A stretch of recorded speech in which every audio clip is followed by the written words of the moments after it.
And it's very philosophical. I know, we want to kind of like wind up a little bit. And you're like, what's this got to do with sound? I think it's got everything to do with sound. And I want to ask you a super philosophical question, one that I ask in almost every training. I want you to really hear the question. This is going to sound a little weird, but I'm going to ask it anyway. And that is, where, for human beings, you and me, does everything exist? I'm going to say there is a place for people, you and me, where everything exists. Where do you think that is? In our head, right? A lot of people will say, my mind, because when I say, where's your mind, people point to it.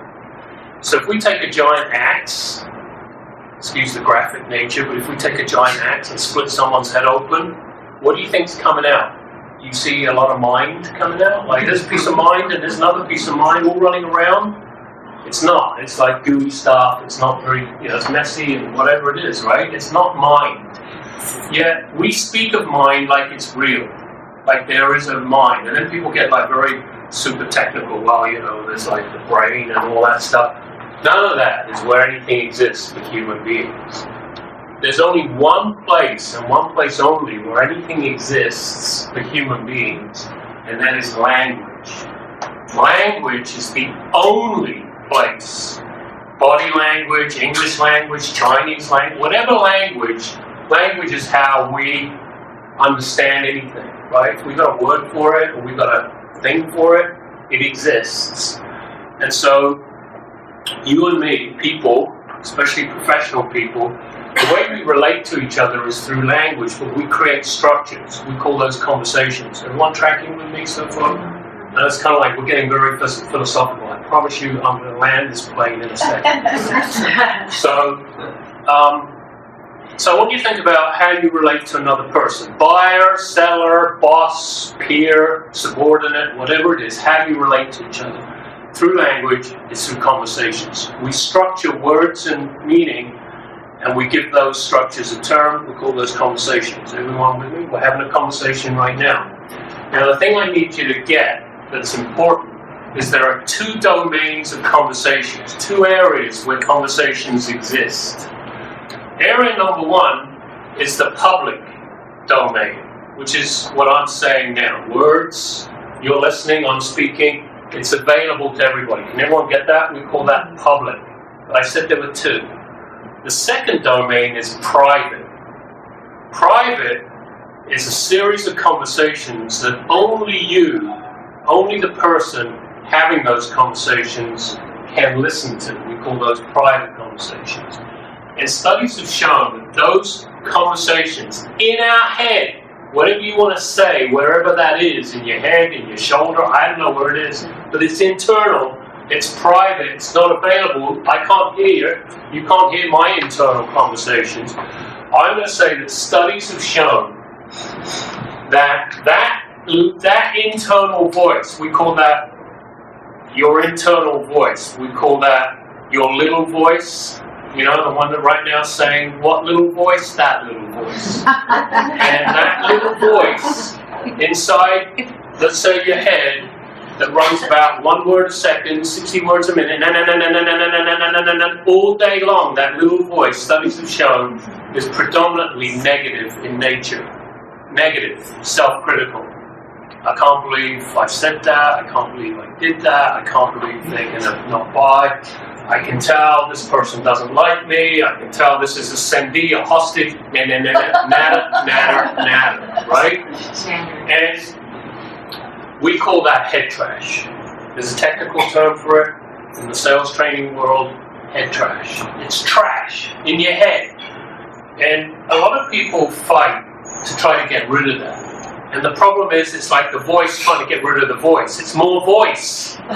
It's more negativity or more whatever.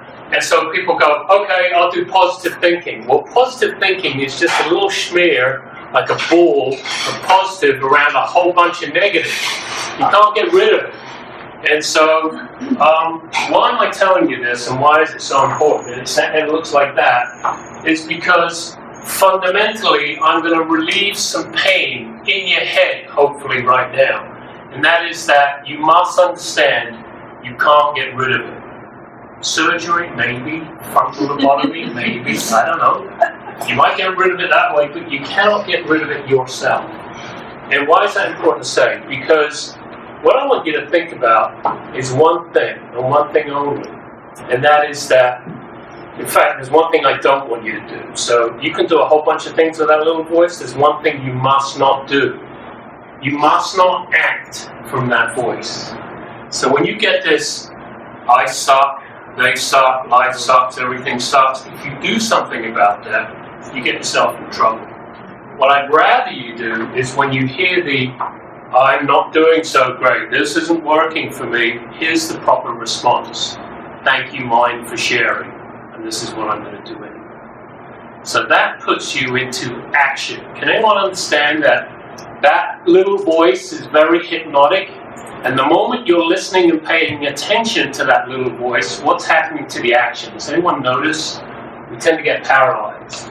We tend to, so we say in the world of sales, there's no mind reading. Meaning you don't read your own mind. But do you know what a lot of sophisticated sellers that we have to undo damage to do? They try to listen to someone else's little voice. We call that mind reading. Like they think they get cues, and that's indicative of that, whatever they're thinking, and that gets them into a world of trouble because only one person can listen to that little voice, and it's not you, right? It's only the person with the voice. So first philosophy is that we want you to not pay attention to that little voice. And so when people say to me things like, I want you to come in and train my team because they're not confident, I want everyone in this room to ask yourself, what is confidence? What is that everyone thinks people like me come in to train you on? Like, how can I make you more confident? And so if you're a trainer and you want to make someone more confident, what do you tend to do? Anyone. You're a trainer and you want to make someone compliment, support, what else? Ask questions. Ask questions. We tend to get into the mechanics world, right?